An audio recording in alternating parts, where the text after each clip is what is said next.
You never used to have to go through this triage system where you're battling to get to see a doctor face to face. It never used to take weeks and weeks and weeks to get physiotherapy. You used to be able to get it fairly quickly. You used to be able to get directly referred to a specialist, because prior to that, what I was doing was I was investing in stocks, right? So you'd have to screen them. The amount of effort and time that was taking, it was eating into my personal life with my wife and with my child who was young at that time. And I'm thinking, why am I spending all of this time and effort to do this, right?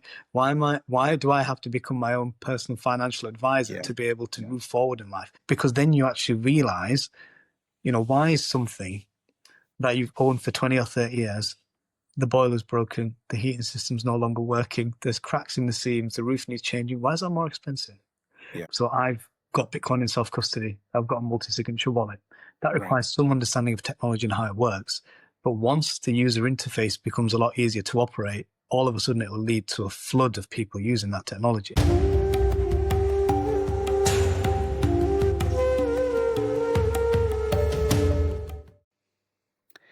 Hello, welcome, and assalamu alaikum. My name is Haris Irfan. This is Bitcoin for Professionals. Today we have Dr. Fahim Hussain, who is the COO and Director at Northern Health, a healthcare services provider in the United Kingdom, and is also with an app called myDoctor. So welcome to the show, Fahim. Hi, thank you. Assalamu alaikum to everyone. Salam. So Fahim, let's start at the beginning. Let's start with your story. You're a medical doctor. What's your background? What's inspired you to enter the world of healthcare entrepreneurship? Yeah, so my journey started off like many others. So my father's a doctor.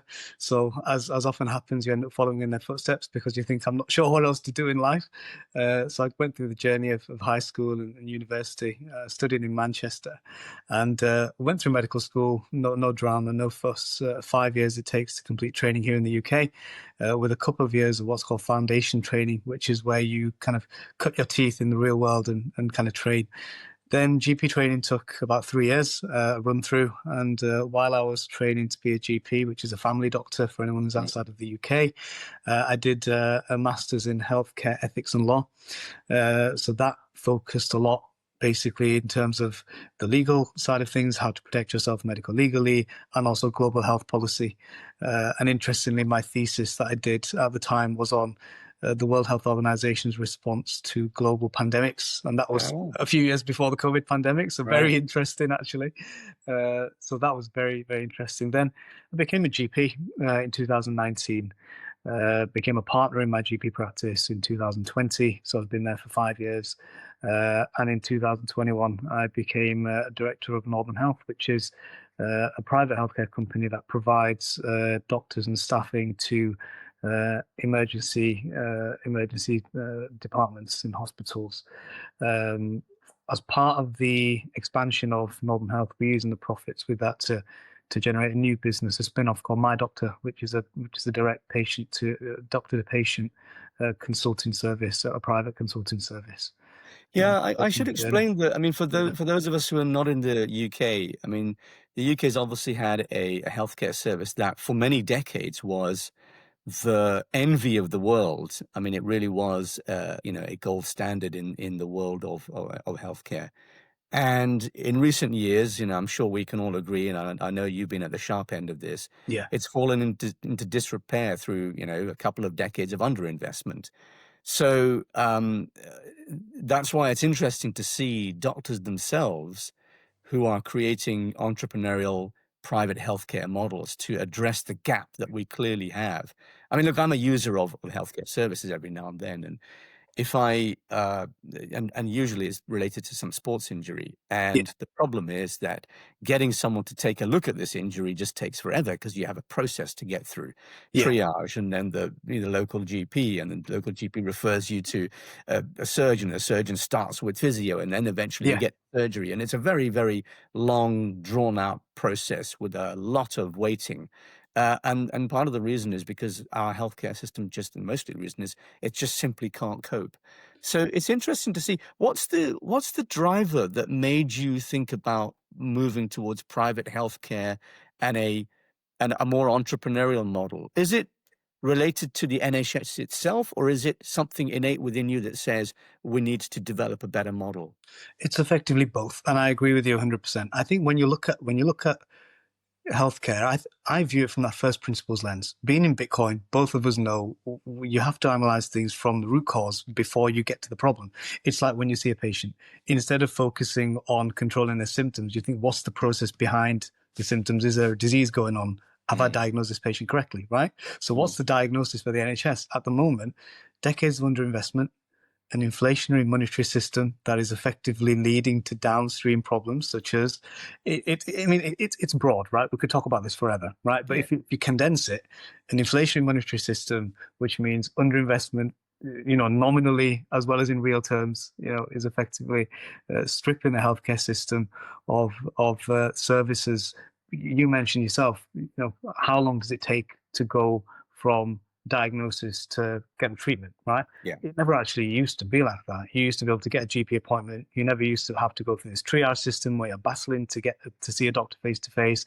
It never used to take weeks and weeks and weeks to get physiotherapy. You used to be able to get it fairly quickly. You used to be able to get directly referred to a specialist. Whereas now, even as doctors, we have hoops to jump through because effectively decades of malinvestment have left the hospitals unable to cope. So we can believe it or not, we can no longer in our area refer directly to orthopedics if someone's got an injury. So let's say someone has a rotator cuff tear. We can't refer them directly to orthopedics. We have to refer to a second service. They have to look at the patient. They have to assess. They go through the history all over again. They see them, and then it gets referred on if needed. So that, it's frustrating for patients. In terms of kind of why the myDoctor thing and why the private health thing, it's both. It's because the NHS services are broken to the point where when you see a doctor, the appointments are rushed. So in the UK, 10 to 15 minutes maximum. You can only really talk about one problem and you don't really get root cause analysis as to why you're feeling well. So you might get a sticking plaster, which kind of just sees you survive until the next appointment, right? Private healthcare, I think you have an opportunity to develop something from the ground up where instead of looking at it in terms of, we're going to see you for this problem, what you're coming in with, which is the patient-centered model, you can take more of an approach where you tailor your consulting and you can see someone in an entirely different way. So instead of just saying, what's your problem? You can focus and you can say, well, actually, let's talk about your lifestyle. What's your working pattern? How are you sleeping? What are your mental resilience and well-being? What's your control mechanism for looking after your mental health? What are you doing for physical fitness? What are you eating? What supplements are you taking and why? Is there any evidence that this works for that? You can kind of take a more detailed approach when you go private. Yeah. Good, fantastic. So we've got a little bit of an idea how the private healthcare model works. Yeah. Specifically, your business is called Northern Health, and it's linked to an app called myDoctor, which is a direct-to-consumer model. Tell us a bit more about that. How would I use it? Why would I use it? Yeah, so this is an interesting one. So at the moment, it's still in the phase of it's still in the kind of back end testing phase. So what we did was I looked at it and I said, well, what's the best way in order to kind of get people to engage with kind of health in a different way? At the moment, it's a telephone call. It takes quite a while to get accurate information, to get a GP appointment. People don't really know where to turn because there's lots of things and resources online that are conflicting. One website might say one thing, one website might say another. So I came up with the idea of developing an app, and I used a platform called Replit, which is a no-coding platform. And this is where it gets interesting because we'll probably talk about it later on in the podcast, the advent of AI and what that's doing for the world. But with no prior coding experience, create an app in 4 or 5 days, which allows you to log in. You can choose a doctor to consult with. You can make payment and make your appointment. You can request a private prescription, which comes directly to us. You can also then have access to other services, such as a journal, an exercise tracker, a weight tracker, a connection to Fitbit and your smartwatch, something like a sleep tracker as well, a calorie and macro tracker where you can actually have a look. And we can actually formulate plans that are based on you as an individual. So we can personalize these plans, and within the app, you can effectively then take a different approach. So you can say, well, today I want to focus on my mental well-being and resilience. Okay, here are some resources. This is what we need to do. We'll guide you through the process, right? I need information on my diet. I don't know where to start. Here are the different kinds of diet. This is the evidence behind it. This is the plan we're going to use for you. So it becomes a thing where instead of just having generic care, you get truly personalized care, which makes a difference in terms of how you feel. If you think about I don't know whether you ever heard of Maslow's hierarchy of needs. Hmm. So it's Yeah. effectively a pyramid of human psychological traits that would make you feel protected. And Hmm. at the core of that, if you look at the bottom of the pyramid, there's your physiological needs, and there's also your needs for safety. And healthcare transcends both of those. Right. So what the model dictates is that a human will always seek to address those things first. Hmm. And they are pillars of actually being able to kind of lead a life of fulfillment, right? So if you think about healthcare has quite an integral role to play in that, because if someone is not feeling healthy, if they're not feeling well, then they can't function as optimally in life, right? So what we're trying to do is we're trying to create a relatively new model of care that's personalized to you, that addresses factors that you feel are not addressed by traditional healthcare models. The question is, why is that even necessary in the first place, right? And the reason that's necessary in the first place is because we've talked about, the nature of the inflationary monetary system is that Right. it affects everything downstream. Yeah. Let's take a classic example of a person, right? Inflation eats into the purchasing power of an individual. An individual then makes choices in life that means that they can no longer afford what they used to. The quality of food declines, they gain weight. What happens after they gain weight? They become depressed and they don't exercise as much. When that happens, their sleep is affected. When their sleep is affected, they effectively become a walking zombie. They can't work and they're off sick. And it ties all the way upstream to the money. Inflation monetary system leads to a depressed, unfit society. Effectively, yeah. That Yeah. is mind-blowing. Yeah. I'm actually also surprised and delighted by something you said a couple of minutes ago, that you, a medical doctor, effectively coded an app. Yeah. That's amazing, really. That's the advent of modern technology and AI into all sorts of services, where we can be a specialist in one area and then Yeah. create a piece of technology that's transformative. Well, it is, and I think in order to look at this, you also have to we have to kind of zoom out from where we are. We have a tendency to have quite a recency bias in terms of where we are, thinking that where we are is a pinnacle of human achievement, when in reality, we've got to zoom out. So if you look at it from the lens of how technology has changed humanity, start from the 70s, right? So email comes out, and it's effectively a protocol. And what's a computer look like? It's a big black box, and it's got some green characters on it that are effectively numbers. It's either binary or it's a few letters. That's it, right? You fast forward 15 or 20 years, the advent of the internet, and what happens with the internet is all of a sudden everything is in color, and you can interact with websites, and there's flash, and there's kind of moving images, and you think, well, this is great. Okay. In the 90s, if you ask someone, where are we? They'd say, well, nothing's ever going to get better than this. And we look back at them and we think that was very archaic, right? Yeah. What then happened? Google came up. And all of a sudden, everything that you manually had to search has been dematerialized into a screen, right? Right. I remember when I was growing up, encyclopedias, absolutely enormous books. You want to search something, it takes time. You have to find it, you have to read it. The information is limited, and by the time it's published, it's already outdated. Wikipedia comes out, and you can search whatever you want, whenever. The encyclopedia is dead, right? So Yeah. effectively, technology has led to dematerialization of everything.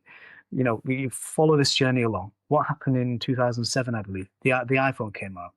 So the iPhone all of a sudden transformed the world. So where people were using PCs as personal computers, the PC died, but the new PC is not a personal computer, it's a portable computer now, right? So PC stands for portable computer now. Right. You can take it with you wherever you go.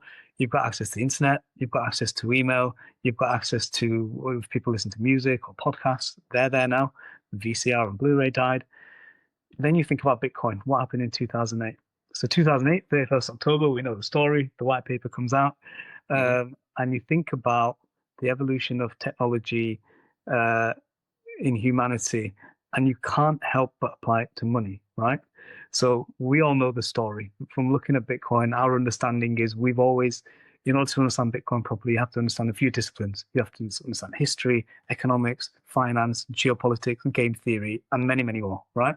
So a lot of people who are listening to this podcast who understand Bitcoin will understand that going back, money has always been analog, and it became digital. And the only reason it's become digital is because of the digitization of technology. The only reason we interact with money the way it is now is because the user interface that's currently been developed has been easy for people. Contactless pay. You don't have to use cash anymore. You can interact with money that way, right? AI is an interesting thing because what AI has started to do is start to rapidly dematerialize workflows. So what used to be able to, you used to have to get someone who understood code, right? And in order to develop an app. Now you can actually go to an AI agent that understands how to code because it's got the rule set baked in. And you can say to it, I want this, I want this, I want this, and it will do it, right? So if you say, I want a healthcare app that, that allows me to integrate with my booking system, it'll just prompt and it'll say, well, pass me the API. Here's the API. There you go. It's linked. I've never had to touch a line of code in my life, right? If I say to it, I want to have an AI agent that's within the app that will give you all of the common side effects of every medicine in the UK database, it basically pulls the database from the UK medicines repository, and you can ask it a question. You can do this in the app that we've made. You can say, I've got a headache. Is it because of this medicine? And in about 3 seconds, it will tell you. So, that is changing the way the world works in terms of everything that was previously inaccessible is now accessible to people in the palm of their hand. And if you take this approach forward, you look and you think, well, where are we right now? What is ripe for what is ripe to be kind of disrupted? Yeah. And one of the things that we look at is how AI agents actually interact with the world around them. You look at the current monetary system; it's closed. It's KYC. It's 9 to 5. It's not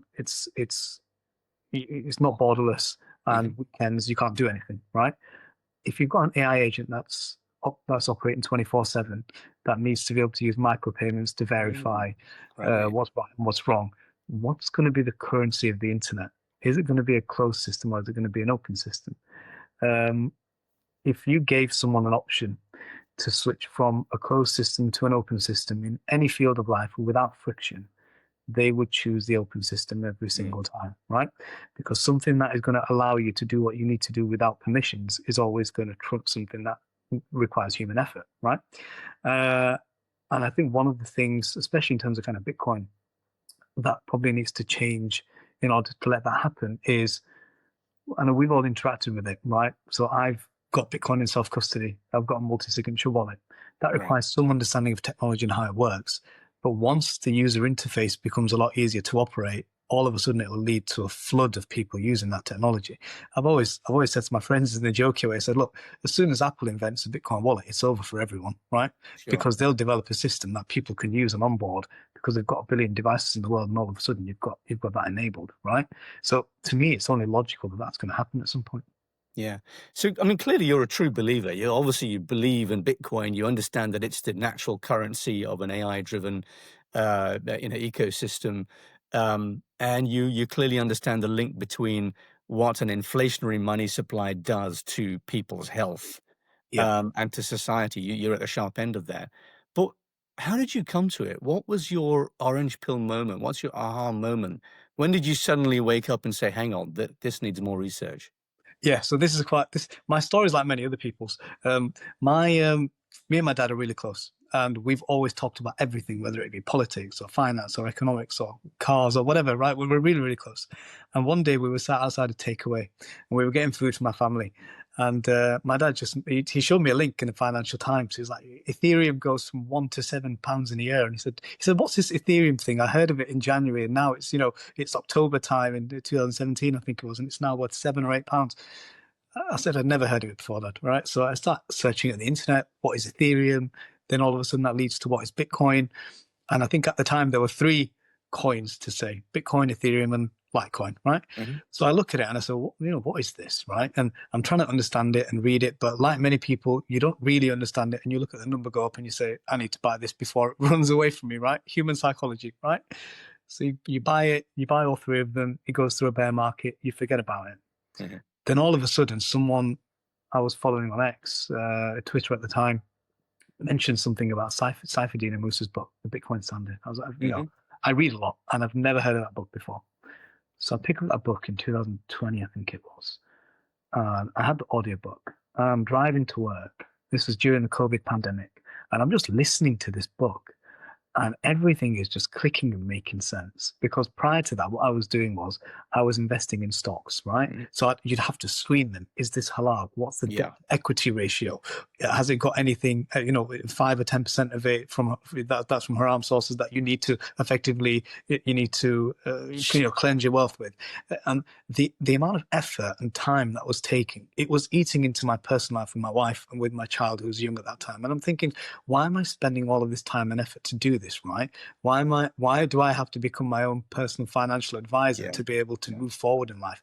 Then it clicked when I read that book, or when I listened to audiobook, because it made me understand that at the base layer, it's the money that's corrupted. And when the money's corrupted, if you denominate your wealth in that form of money, Yeah. everything that you do thereon, you're trying to kind of chase your tail. It then hit me again when I heard Michael Saylor talk about it, because I was listening to some of his YouTube interviews and podcasts, and there was a video series that I did with a gentleman called Robert Breedlove. So if no one's ever heard of that and they want to understand that Yeah. foundational level, he's got a podcast, I think, and a YouTube series called "What Is Money."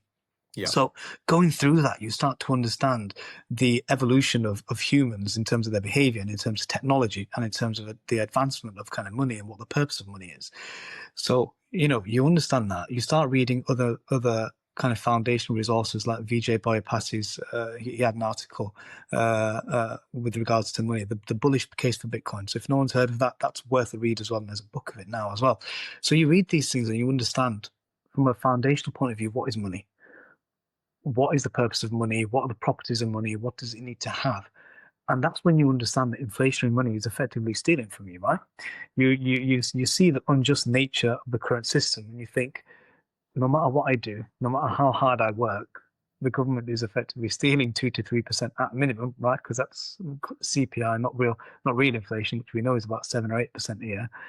And you think, I invest in stocks, and people say buy the S&P 500, and that's gaining 7 to 8% a year, and you think I'm getting more wealthy. That's in nominal terms. In real terms, you're standing still, right? Yeah.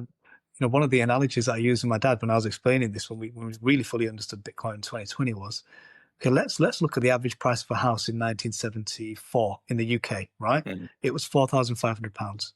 So you have three individuals. One's got £4,500 in cash, one's got 4,500 in gold, and one's got 4,500. They've just bought a house with it. Let's fast forward to today and see where they are. The person with £4,500 in cash can't even buy a Rolex watch, let alone a Mhm. house, right? Mhm. The person with the 4,500 in the house is happy because he's now got a house that's worth £274,000 or whatever the Mhm. average is. And the person who's got the gold has got £560,000 worth of purchasing power. So you sit there and you think, the gold has gone up in relation to the house. Most people value their money in the house. The house is illiquid. Actually, it's the unit of account that's wrong. You need to start measuring your house in ounces of gold, Yeah. or actually in units of Bitcoin, right?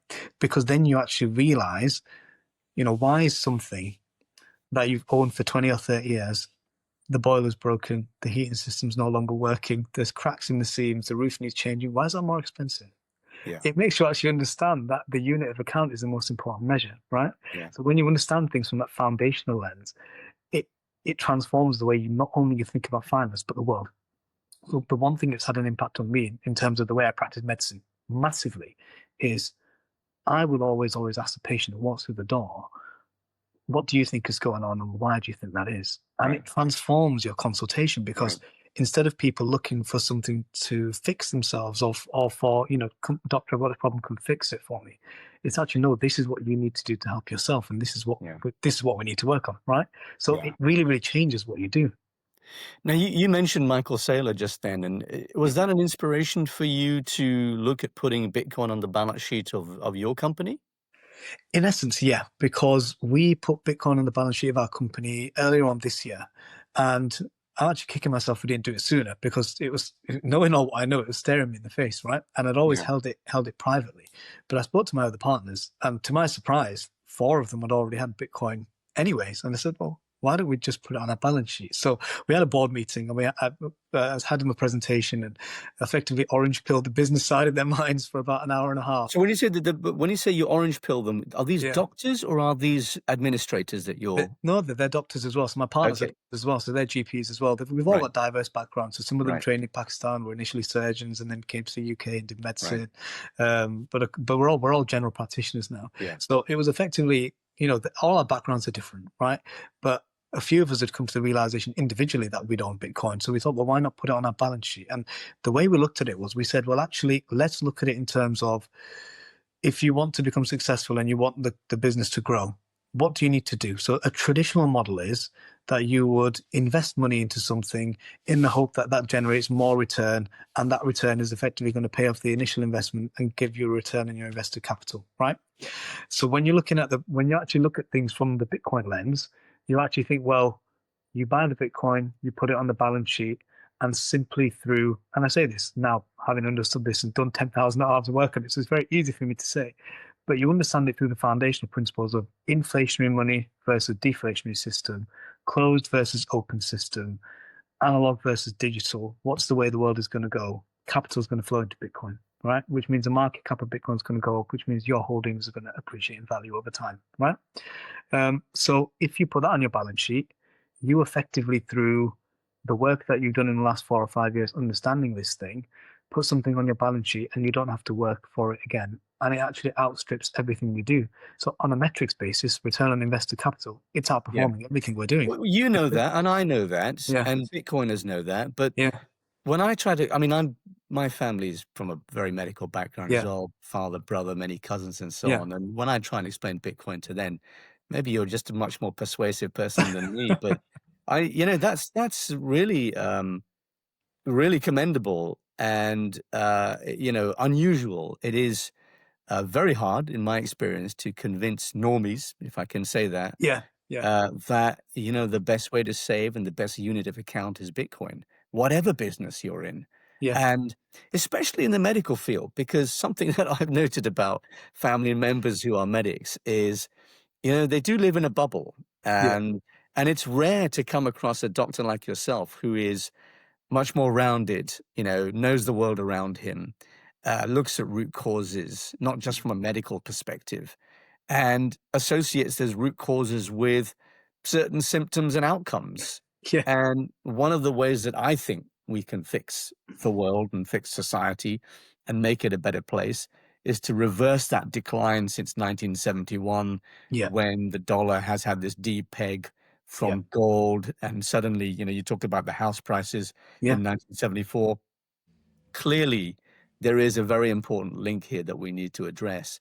And in the medical profession, I find that they live in this bubble, and all yeah, they're focused on is healthcare. So they yeah. don't really think beyond that. So I think it's really unusual and amazing that you've managed to convince your colleagues that you should put Bitcoin on the Treasury. And I believe you're one of the top 30 companies now I think when you worldwide. look at, I think in terms of private companies, there's public and there's private. So in terms Yeah, of what's been disclosed in terms of private companies, well, I think we're 27 or something in the world in right. terms of disclosed holdings, which is important. I mean, people might have more than us and they've not disclosed it, right? But I Yeah, think in terms of getting the message out there and publicizing it, I think it's quite important. So yeah, it's on bitcointreasuries.net. You can see us, we're Northern Health on there, and we're continually using our profits to add Bitcoin to the balance sheet. And people will have a lot of questions about that. Okay, so how does that stand from? There are many things to think about. How do you look at it from a legal and regulatory standpoint? hmm, What's your long-term plan with the Bitcoin, and when are you going to cash it out, and what are you going to yeah, use it for, and when are you going to make the decision to divest from that into something else, right? And I think a few of the things that you have to take into account, and I spoke with Ralph about this, your co-host, in a previous kind of meeting that we had, and he opened my eyes up to actually how important it is to have really, really kind of stringent institutional custody. yeah, Holding Bitcoin yourself in a multi-signature wallet is fine, but yeah, actually, if you're holding it on behalf of a company, you need to make sure that it meets certain requirements so that you have your inheritance planning. If something happens to one of the directors, another one has access to it. If Yeah. something happens to the provider, it's still protected. So Yeah. that you have to look at that from a standpoint of the company, and then you have to change also some of the things that you do from the company in terms of your documentation has to be accurate. When you have a board resolution or when you buy Bitcoin, it has to be accurate. You have to write the amount that you're buying, you're purchasing Yeah. it when. You have to keep very accurate records there. And the second thing with regards to kind of the Bitcoin thing is, when are you making the decision to divest? So the way in which you decide that is, if you look at the current ARR of Bitcoin, or what the annual rate of return is, it's currently averaging 55% or something over its lifespan. Mm-hmm. So the way you measure that is, you have to look at your business and you have to say, if I am doing something for my business in order to try and expand it, do I think that those operational activities are going to generate me 50 to 55% ARR? And then over the next kind of 10 to 15 years, we expect that will go down. Maybe kind of 40%, then 30%, then 20%. How long is Bitcoin effectively going to outperform something like the S&P, right? Mm-hmm. So you have to look at that. And then you have to look at traditional numbers in terms of how fast the businesses grow. And you have to kind of be you have to be very on top of what your business is doing in terms of how much money am I putting in. You have to effectively audit your business yourself. How much money am I putting in? Is there a black hole? Is it making profit? When it starts to make profit, how long do you think it's going to be until we've made a profit on that return on invested capital? And I'm not saying stop your business activities altogether, but what I'm saying is you have to measure that against the growth of Bitcoin and say, well, if Bitcoin is growing at this rate and I'm putting all this effort in and I'm not matching that growth, you just put your money into Bitcoin until the rate of Bitcoin starts to decline, and then all of a sudden you can justify expanding your business another way. Yeah. So we've talked about multi-institutional custody and the advantages of that, and volatility, and your long-term strategy for the business with Bitcoin. Tell us a bit more about how you see the future as Northern Health grows, as you need more financing. I think you previously sort of, considered the idea of raising finance, possibly in the form of a Sukuk, an Islamic bond that is Bitcoin backed. What's your thinking around that? Yeah, so this is just an idea I had, and I know that we're nowhere near it. And I think also the other caveat is that traditional Islamic finance is traditionally behind non-Islamic finance or kind of Western finance by about 5 to 10 years potentially. You'll know more than me on that, but in terms of line of thinking as well, because also there's also a caution in terms of accepting in Islamic circles, is Bitcoin halal or not? Yeah. I mean, you will agree unanimously it is, right? But that still, that doesn't mean that people don't need the approval from the higher uppers, who are more traditionally in the line of thinking. So I was thinking of an idea of a Bitcoin Sukuk, right? Just in terms of how would it work if someone was going to do it? If someone was a public company and they had massive revenues and they wanted to raise capital in a halal way, and they wanted to award people positively who could only invest in Sukuk because of their charters, or if you know how things work, how would that work? So traditionally at the moment, we know that nominally and in real terms, bonds are performing very, very poorly, right?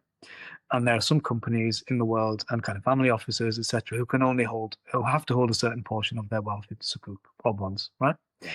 So how can you make that positively performing for them? How can you get them out of the inflationary fiat system that's destroying their wealth into a system that is appreciating? So a way in which you do that is you'd have something like a Bitcoin Sukuk, right? And again, I don't know all of the terms. I'm not an expert in this, but my general ideas stand, which is, if you had structured an instrument where you on the one hand had a company and you said, we are going to launch a Bitcoin-backed Sukuk, and the benefit for us is that we raise capital from you. The capital is raised in a halal way, which is effectively structured in a way where you buy the bond. With the bond, a certain portion of it is used to buy Bitcoin. Maybe 10 or 15% of it is kept in reserve just in case if the performance of Bitcoin is poor. Then obviously you can give the money back because it's a risk-sharing agreement. The performance of something like that would far outstrip the performance of a traditional bond, because it's based on the rate of return of Bitcoin. The Sukuk instrument would actually appreciate. Instead of losing 3 or 4% a year, you're actually gaining about 30 to 35% a year, right? When you take fees and everything into account, right? Yeah. And you look and you say, well, how would that work? It has to be structured in an Islamic way. So you can't have you can't have payments that are perpetual. You can't effectively have a system whereby people's funds are locked in for 4 or 5 years, because that's not compliant with Islamic finance, right? Yeah. There has to be a way in which basically people can put their money in, they can take it up, but it's backed by the Bitcoin network. A possibility then is, if you're a public company and you've got shareholders, you could potentially, there's benefit in the shareholders, because the shareholders are effectively getting an increased amount of capital, and there's more Bitcoin added to your balance sheet, right? So it was just a thought that I had, that how could you link the Islamic world to That's that? very interesting, Fahim, because I mean, it's actually not a million miles from the concept that Evergive Yeah, have set out. Evergive is a charity in the UK who are a Bitcoin-backed waqf or endowment. right. Yeah, And, very similar, they believe that because the hurdle rate of Bitcoin is much higher, it yeah, makes a lot more sense for donations to be made in Bitcoin. yeah, And then from those donations, you effectively have an income stream, because Bitcoin itself is appreciating relative to all other currencies. yeah, So, it's very interesting, because it seems that, many different um, institutions, whether they are, businesses or financial or charitable or yeah, whatever, yeah, are starting to come to this conclusion that if we start using Bitcoin as our unit of account and as our hurdle rate, yeah, we start delivering a lot more to our stakeholders, whether yeah. they are donors or shareholders or whatever they are. So that's really interesting. What kind of reaction have you got from peers when you tell them that we are a Bitcoin company? A combination of two. Some people will ask, well, what does that mean? And what is Bitcoin? And explain it to me like I'm five, right? And then, they're stuck with me in a room for 3 hours and they regret never asking that question, right? And other people will just say, well, no, isn't that risky? Like, Sorry, I got to interrupt. People won't sit next to me at dinners anymore because, oh no, he's going to talk to me I about was I was at a Bitcoin. wedding. I was at a wedding about a few days ago, and one of my friends asked me about it. He said, "What is this Bitcoin thing?" And I started talking about it, and he left me. He left me half an hour later, and I moved on to the guy that was next to him. Yeah, So I feel sorry, I but, know, it's but a very familiar story. so so effectively, some people will ask and they'll say, "Well, isn't that risky?" And other people will say, "Well, it's you have a duty to whoever you provide the contract with in the NHS to make sure that your finances are, that you're not effectively taking a massive risk with your finance. How are you achieving that? And isn't it risky? And are you breaking any laws, right?" Yeah, So yeah, people will often have that approach. And again, the only way you can actually address that question, and the only way in which you can get to any discussion, it takes that long. It takes 3 or 4 hours to explain to someone, because yeah, we've sat there and we've done the research, and we've read all the articles and listened to podcasts and consumed the media, and we've effectively become our own version of ChatGPT for Bitcoin, where someone asks yeah, us a question and we'll give them the answer, right? Because we've got the information in our heads. yeah, And effectively, the only way in which you can safeguard yourself from that scrutiny is making sure that everything you do from the company level is above board. So you have to be very, very careful with how you structure it, what your risk frameworks are. Have you got any bylaws that basically say, if the value of Bitcoin drops by 75%, we will then basically have to, will it trigger a review or will it trigger a sale? You have to be very, very kind of, you have to be very upfront with what you do. And I spoke to my GP partners about this in the practice, and they said, look, why don't we consider adding Bitcoin to the balance sheet? And it was radio silence. I didn't get anywhere. And I mhm, don't think that ever will, because some people will never be receptive to the idea. But yeah, I look at it and it frustrates me, because I know it's a solution. I mean, I look at what's happening now in the UK, which is unfortunate, is lots of practices in the UK are being chased up by NHS England, because the way that practices are financed is effectively, unless you own the building in your practice, the NHS will effectively give you a lease, and the terms of that lease are that they will try to recoup all of their costs in terms of the service contracts. So in terms of repairs in your building, etc. Now, a lot of those are actually extortionate. So they'll charge you, for example, £2,000 a year for putting grit salt on your car park, right? And you're sat right, there thinking it didn't cost £2,000. So what's happening is they're trying to reclaim all the costs, and there's lots of disputes. yeah, So as a result of that, there's a large pool of capital that's just sat in our business banking account, waiting for these guys to come to us and say, this is what you owe us, right? So we right, can have some mediation. And I'm sat there thinking that money's been there for 2 years, and it's basically it's melting away. And Mm. if it would have just been sat in Bitcoin, it appreciates, right? And it's really frustrating. But I think, look, this is just part and parcel of the world we live in, isn't it? Where you understand it and you have to convey in a way in which people understand, really. Some people get it, some people don't. Yeah. Yeah. So this has been a fascinating conversation. It's great to have people from different walks of life tell us about their story and how they came to Bitcoin and why Bitcoin can impact that walk of life. You're clearly building a long-term vision with Northern Health and with myDoctor. What are you excited about next? Where do you see this going? Where do you see yourselves in 5 or 10 years' time? Yeah, 5 or 10 years time, I think what we see a positive future. So the first thing we see is there's three pillars of our business. So the first pillar I'd say is Bitcoin, right? We see Bitcoin appreciating. We see the balance sheet expanding. We see ourselves in a position where we're more able to kind of free ourselves and do things that we want to do rather than things that we're constrained by, right? The second thing is in terms of our urgent treatment center and accident emergency side of things, we see that side of the business expanding. So at the moment, we're kind of contracting with a trust. We want to expand that to multiple trusts. We effectively want to be able to offer additional services to the NHS wherever there's kind of a need for it. So we can just apply to become a contracted provider for other services. And in terms of the myDoctor side of things, that's the side I'm particularly interested in.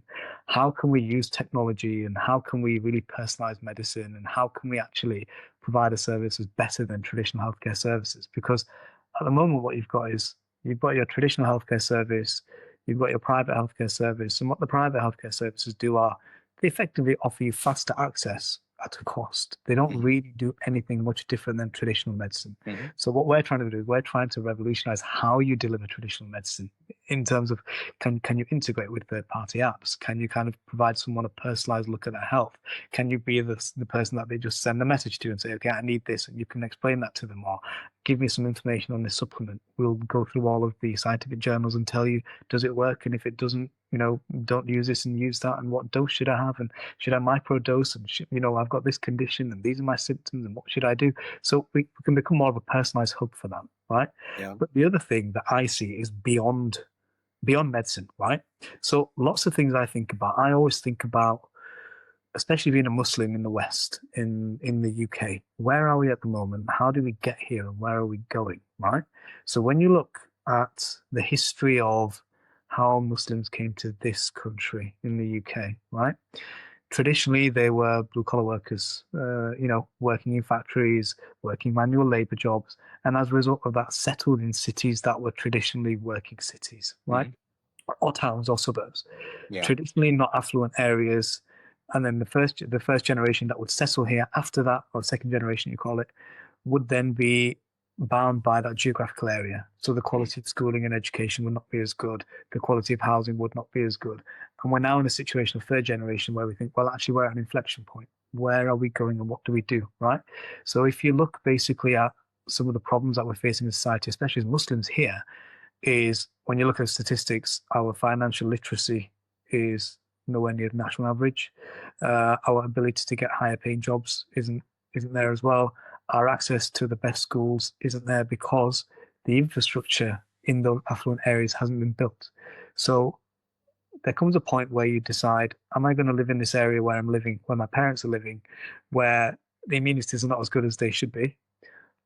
If I move out, there's no masjids, there's no madrasas, there's no Mhm. halal. How do I reconcile those two things together and Yeah. where do I go, right? So I often look at the housing market. I think, I want to move out of this house and move into somewhere a little bit bigger as my family's expanding. Finding a house becomes very, very difficult because you're bound by certain criteria. I Mm. need to have a mosque within a mile at least. I need a halal meat shop and it needs to be somewhere where I'm close to my family. That becomes difficult, right? So what's the one thing that we can do in order to change that? And I was speaking to someone on X actually. I don't know whether you've heard of Bitcoin Majlis before. I think Yeah, very before, yeah, much so. Yeah, yeah. Bitcoin Majlis in the in We've the in had the, them in on the the show, actually. yeah, yeah. Yeah. So Muslim Bitcoiner and Bitcoin Majlis really interested, right? And I follow them on X and interact with them too. They've got something based in the US where what they do is effectively Bitcoin advocacy and education, right? Mhm. So what they do is they teach people what it is, why they need it, and they kind of go through frameworks. We don't really have that in the UK, or I've not come across a big movement that does that, right? So I was speaking to someone on X who floated the idea that I was messaging him in the DMs and things, coming up with the kind of ideas for, okay, well, how can we move from that to a model where we are empowering Muslims and we're empowering people here to be able to actually understand financial literacy from that first principle lens, and then actually allow people to not just view things from that closed lens, but also think about, well, actually, if we want to move to more affluent areas, how do we do it as communities? How do we actually get 3 or 4 or 5 families to move in an area, build a masjid there, have halal meat there, and all of a sudden you set a community in an affluent area that gives your children, better access to these kind of Yeah. better schools and better extracurricular activities. And then effectively that comes hand in hand with how we can then shape kind of local politics and kind of policy, right? Because Yeah. the only way you can do that is through advocacy. So that's another side of things that I'm really interested in. It's kind of working on that advocacy side and saying, look, well, the way in which people use ChatGPT nowadays, right? ChatGPT has got millions of hours of knowledge built into it. You ask it a question, it gives you the answer, right? We've done our 10, 11, 12, 50,000 hours of research into this. We become a repository and a resource that we should really give back. So, it almost becomes like your Islamic duty to be able to provide that information and that equity of access to people who don't have it. So that's one thing I'm really focused on, really interested in. How does that side of things develop? So speaking at the moment, it's just deciding how do we go about it? Do we get together? Is there a way in which we can all come together and use our own expertise to help? So these are things that I'm interested in. Fantastic. That's a great way to end, and I'm fascinated to know more about that. We'll stay in touch offline, and Yeah, of course. you can download all your thoughts onto me, and Yeah. I'd be keen to know more. So once again, Fahim, thank you so much for joining us. It's been a really fantastic conversation, a fascinating insight into the world of medicine and its relationship with Bitcoin, and how Bitcoin might even solve many of the healthcare issues that we have today, which is a real eye opener for me. So thank you again for joining us, and we'll see you all next time. Yeah, thank you very much. Assalamu alaikum. Salam.